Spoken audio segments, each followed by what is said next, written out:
उस पासों हटण लई प्रेरणा देनी है। हुण प्रेरणा जिहड़ी हैगी आ वो गुरबाणी तो बगैर ते प्रेरणा मेरे ख्याल से सिख वास्ते तो किते भी नहीं है। गुरबाणी की है? गुरबाणी साडी माँ है। मैं फिर अर्ज करा, गुरबाणी साडी माँ है। माँ की दसती है, माँ दसती ऐ बेटा तेरा प्यो कौन है। माँ दसती है, अरे माँ ही दस सकती ना तेरा प्यो कौन है। गुरबाणी दसती है कि तेरा प्यो कौन है, ते गुरबाणी दसती है कि अकाल वाहिगुरु तेरा पिता है, उसके नाल तो रिश्ता जोड़। हुण मैं अर्ज कीती सी कि इस गुरबाणी के संबंध विच मनमत ते गुरमत मैनू इस 35 सालों की इस देश की जिंदगी विच बड़ा कुछ वेखिया, बड़ा कुछ वेखिया। मैं उजाड़ा भी वेखिया ते बर्बादी भी देखी, आबादी भी देखी, हुण तक भी वेख रहा।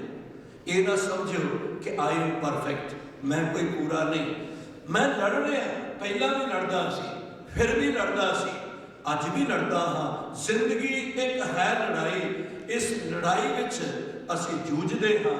जूझदे जूझदे अंत साडी जिंदगी च एक ऐसा समा आ जाए कि सानू कूड़ नखुट्टे नानका ओड़ सच रही।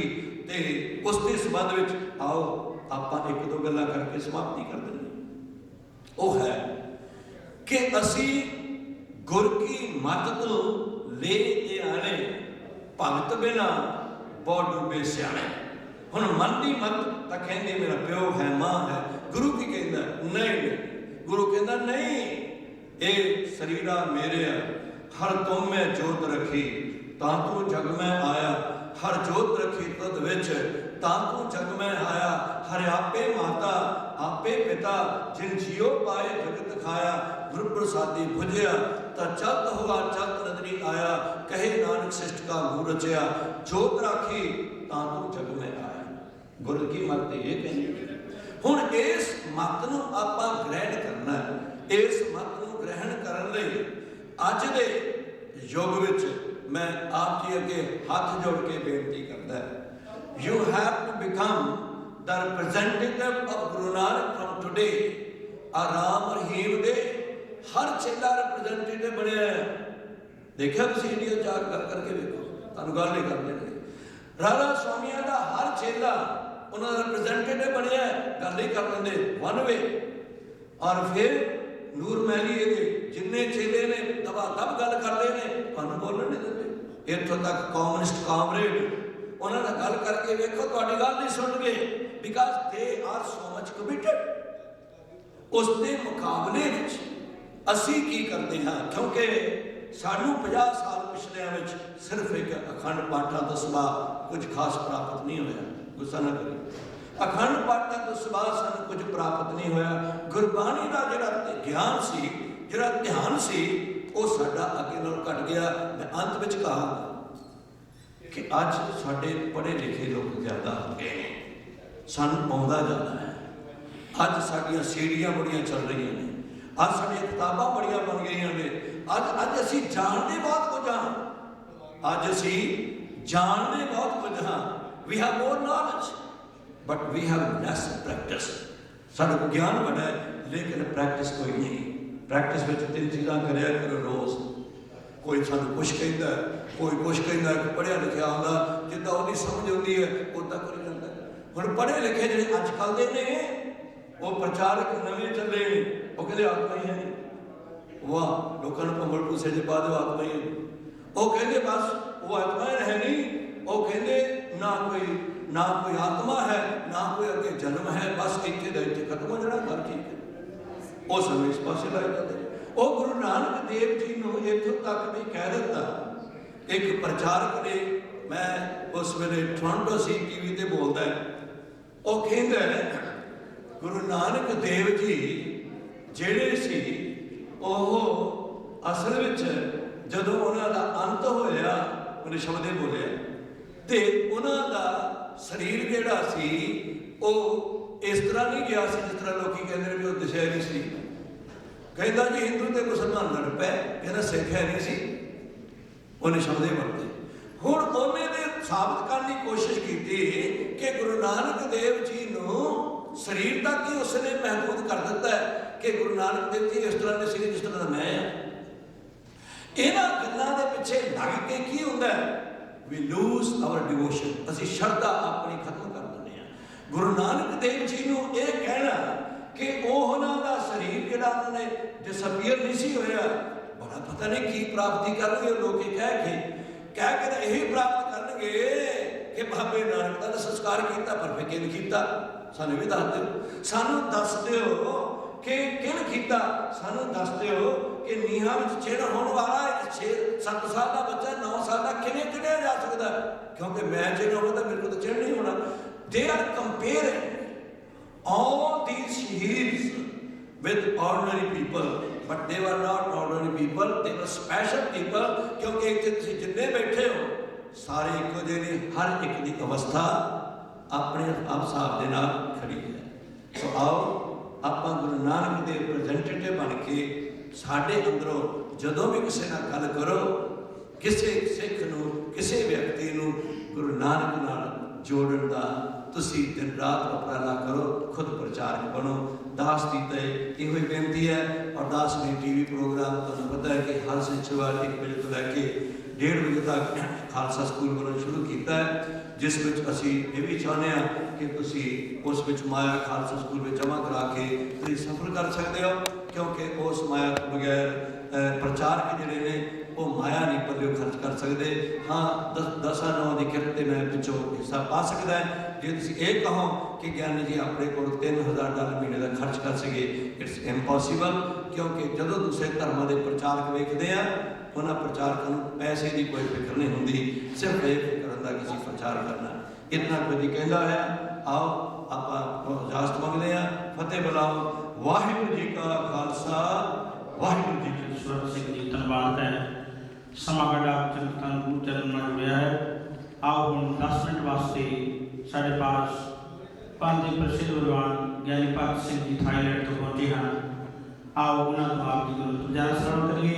ਇਸ ਤੋਂ ਬਾਅਦ ਹਜ਼ੂਰ ਜਾਗੀ ਸਾਹਿਬ ਭਾਈ ਅਮਰੀਕ ਸਿੰਘ ਜੀ ਸ੍ਰੀ ਦਰਬਾਰ ਸਾਹਿਬ ਅੰਮ੍ਰਿਤਸਰ ਵਾਲੇ ਆਪ ਸੰਗਤਾਂ ਨੂੰ ਕੀਰਤਨ ਦੌਰਾਨ ਨਿਹਾਲ ਕਰਨਗੇ। ਆਓ ਕੇਵਲ 10-15 ਮਿੰਟ ਲਈ ਭਾਈ ਭਗਤ ਸਿੰਘ ਜੀ।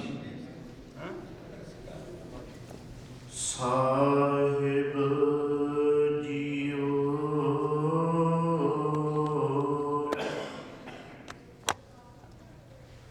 ਤੁਮਰੇ ਗੁਣ ਕਿਆ ਕਹਾ ਮੇਰੇ ਸਤਿਗੁਰਾ, ਜਬ ਗੁਰ ਬੋਲੇ ਤਬ ਬਿਸਮ ਹੋਏ ਜਾਏ। हम जैसे अपराधी अवर कोई राखे, जैसे हम सतगुर राख लिए छड़ाए। तू गुर पिता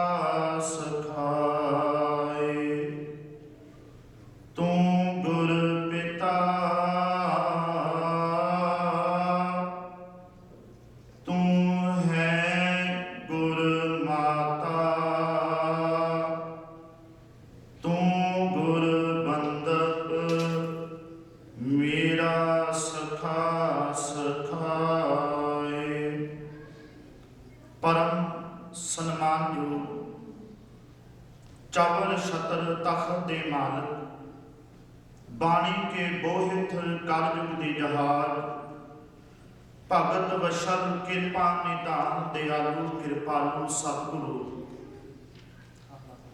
जुगो जुग अटल। धन धन श्री गुरु ग्रंथ साहिब महाराज जी दी पावन पवित्र मुकद्दस हजूरी अंदर जुड़ बैठे गुरमुख प्यारे सत्संगी जनों, ਅਸੀਂ ਅੱਜ ਸਿੱਖ ਕੌਮ ਦੇ ਮਹਾਨ ਵਿਦਵਾਨ ਗਿਆਨੀ ਸੰਤ ਸਿੰਘ ਜੀ ਮਸਕੀਨ ਉਹਨਾਂ ਦੀ ਯਾਦ ਨੂੰ ਸਮਰਪਿਤ ਇਸ ਸਮਾਗਮ ਦੇ ਅੰਦਰ ਜੁੜ ਕੇ ਹਾਜ਼ਰੀਆਂ ਭਰ ਰਹੇ ਹਾਂ। ਆਪ ਜੀ ਨੇ ਵੱਖ-ਵੱਖ ਰਾਗੀ ਜਥਿਆਂ ਪਾਸੋਂ ਵਿਦਵਾਨਾਂ ਪਾਸੋਂ ਗੁਰਮਤਿ ਵਿਚਾਰਾਂ ਸਰਵਣ ਕੀਤੀਆਂ ਨੇ। ਸਤਿਗੁਰੂ ਦੀ ਕਿਰਪਾ ਕਰਨ ਜਿੰਨਾ ਸਮਾਂ ਮਿਲਿਆ ਇਸ ਸਬੰਧ ਦੇ ਅੰਦਰ ਵਿਚਾਰ ਨੂੰ ਅਗਾਂਹ ਵਧਾਈਏ। ਵਿਚਾਰ ਦੀ ਪ੍ਰਾਰੰਭਤਾ ਤੋਂ ਪਹਿਲਾਂ ਕੋਈ ਵੀ ਰਸਨਾ ਵਾਂਝੀ ਨਾ ਰਵੇ। ਬੜੇ ਪਿਆਰ ਸਹਿ ਗੁਰਫਤਿਹ ਦੀ ਸਾਂਝ ਪਾਓ ਜੀ। ਵਾਹਿਗੁਰੂ ਜੀ ਕਾ ਖਾਲਸਾ, ਵਾਹਿਗੁਰੂ ਜੀ ਕੀ ਫਤਿਹ। ਸਤਿਗੁਰੂ ਗੁਰੂ ਗ੍ਰੰਥ ਸਾਹਿਬ ਮਹਾਰਾਜ ਜੀ ਦੀ ਅੰਮ੍ਰਿਤ ਬਾਣੀ ਦੇ ਵਿੱਚ ਦਾਤਾਰ ਪਿਤਾ ਜੀ ਨੇ ਰਹਿਮਤਾਂ ਕੀਤੀਆਂ ਨੇ। ਸਤਿਗੁਰੂ ਜੀ ਕਿਰਪਾ ਕਰਦੇ ਨੇ ਗੁਰੂ ਨਾਨਕ ਸਾਹਿਬ ਮਹਾਰਾਜ ਜੀ ਦੇ ਕੋਲੋਂ ਜਦੋਂ ਆਪਾਂ ਗੁਰੂ ਸ਼ਬਦ ਬਾਰੇ ਪੁੱਛੀਏ, ਸਤਿਗੁਰੂ ਜੀ ਰਹਿਮਤਾਂ ਕਰਦੇ ਨੇ ਜਿਸ ਤਰ੍ਹਾਂ ਸਵਾਸਾਂ ਦੇ ਲਈ, ਇਸ ਜ਼ਿੰਦਗੀ ਦੇ ਲਈ ਸਵਾਸ ਚਾਹੀਦੇ ਨੇ, ਇਸੇ ਤਰ੍ਹਾਂ ਇਸ ਆਤਮਾ ਦੇ ਵਿੱਚ ਪਰਮਾਤਮਾ ਦੀ ਯਾਦ ਚਾਹੀਦੀ ਹੈ। ਜਿਉਂ ਸਵਾਸ ਚੱਲਣ, ਉਹਦਾ ਸਿਮਰਨ, ਉਹਦੀ ਬੰਦਗੀ ਇਹਨਾਂ ਸਵਾਸਾਂ ਦੇ ਵਿੱਚ ਇਸ ਆਤਮਾ ਦੇ ਆਨੰਦ ਵਾਸਤੇ ਚੱਲੇ। ਗੁਰਦੇਵ ਪਿਤਾ ਜੀ ਨੇ ਆਖਿਆ, ਜਿਹੜੇ ਲੋਕ ਵੀ ਗੁਰੂ ਗ੍ਰੰਥ ਸਾਹਿਬ ਮਹਾਰਾਜ ਜੀ ਦੇ ਸਿਧਾਂਤ ਦੇ ਨਾਲ ਜੁੜਨਗੇ, ਉਹਨਾਂ ਉੱਤੇ ਪਰਮਾਤਮਾ ਦੀ ਰਹਿਮਤ ਹੁੰਦੀ ਹੈ, ਉਹਨਾਂ ਨੂੰ ਆਪਣੇ ਆਪ ਨੂੰ ਗਿਆਨ ਪ੍ਰਾਪਤ ਹੁੰਦਾ ਹੈ। ਧੰਨ ਗੁਰੂ ਨਾਨਕ ਸਾਹਿਬ ਜੀ ਤੋਂ ਪੁੱਛੀਏ ਦਾਤਾਰ ਪਿਤਾ ਜੀ, ਲੋਕ ਕਹਿੰਦੇ ਨੇ ਗੁਰੂ ਇਹਨੂੰ ਮੰਨੋ, ਉਹਨੂੰ ਮੰਨੋ, ਆਪ ਦੀ ਦੱਸੋ, ਆਪ ਜੀ ਦਾ ਗੁਰੂ ਕੌਣ ਹੈ? ਗੁਰੂ ਨਾਨਕ ਸਾਹਿਬ ਜੀ ਨੇ ਰਹਿਮਤਾਂ ਕੀਤੀਆਂ ਨੇ। ਜਿੱਥੇ ਸਭ ਰੂਪ ਦੇ ਅੰਦਰ ਆਖਿਆ ਸ਼ਬਦ ਗੁਰੂ ਸੁਰਤ ਧੁਨ ਚੇਲਾ, ਉੱਥੇ ਦਾਤਾਰ ਪਿਤਾ ਜੀ ਨੇ ਆਖਿਆ ਮੈਂ ਇੱਕ ਦਾ ਉਪਾਸਕ ਹਾਂ, ਦਰ ਦਰ ਦਾ ਮੈਂ ਭਿਖਾਰੀ ਨਹੀਂ। ਸਾਹਿਬ ਮੇਰਾ ਏਕੋ ਹੈ, ਏਕੋ ਹੈ, ਭਾਈ ਏਕੋ ਹੈ। ਆਖਿਆ ਮੈਂ ਇੱਕ ਦੀ ਵਿਚਾਰ ਆਪਣੇ ਅੰਦਰ ਧਾਰਨ ਕੀਤੀ ਹੈ ਤੇ ਇੱਕ ਨੂੰ ਹੀ ਧਿਆ ਕੇ ਚੱਲਦਾ ਤੇ ਇੱਕ ਦੇ ਨਾਲ ਹੀ ਸਤਿਗੁਰ ਨੂੰ ਜੋੜਦਾ ਆ।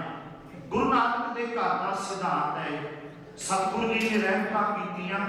ਜਿਹੜੇ ਲੋਕ ਆਪਣੇ ਅਸਲੇ ਨਾਲ ਜੁੜੇ ਰਹਿੰਦੇ ਨੇ, ਸੱਚ ਜਾਣਿਓ ਭਾਵੇਂ ਪਰਿਵਾਰ ਹੈ, ਭਾਵੇਂ ਸੰਸਾਰ ਹੈ, ਭਾਵੇਂ ਆਪਾਂ ਬਿਜ਼ਨਸ ਤੌਰ ਤੇ ਵਿਚਰਦੇ ਹਾਂ, ਜਿੰਨੀ ਦੇਰ ਤੱਕ ਕੋਈ ਵੀ ਵਸਤੂ ਆਪਣੇ ਅਸਲੇ ਨਾਲ ਜੁੜੀ ਰਹਿੰਦੀ ਹੈ, ਉਨੀ ਦੇਰ ਤੱਕ ਉਸ ਵਸਤੂ ਦੇ ਵਿੱਚ, ਉਸ ਜੀਵ ਦੇ ਅੰਦਰ ਸਦਾ ਖਿੜਾਓ ਬਣਿਆ ਰਹਿੰਦਾ ਹੈ। ਜਿਹੜੀ ਚੀਜ਼ ਆਪਣੇ ਅਸਲੇ ਤੋਂ ਟੁੱਟ ਜਾਂਦੀ ਹੈ, ਉਹਦੇ ਪੱਲੇ ਕੇਵਲ ਤੇ ਕੇਵਲ ਟੁਕੜੇ, ਵਿਛੋੜਾ ਤੇ ਦੁੱਖ ਹੀ ਪੈਂਦਾ ਹੈ। ਸਕਿਆ ਆਓ ਹੁਣ ਗੁਰੂ ਘਰ ਦੇ ਕੀਰਤਨੀਏ ਭਾਈ ਅਮਰੀਕ ਸਿੰਘ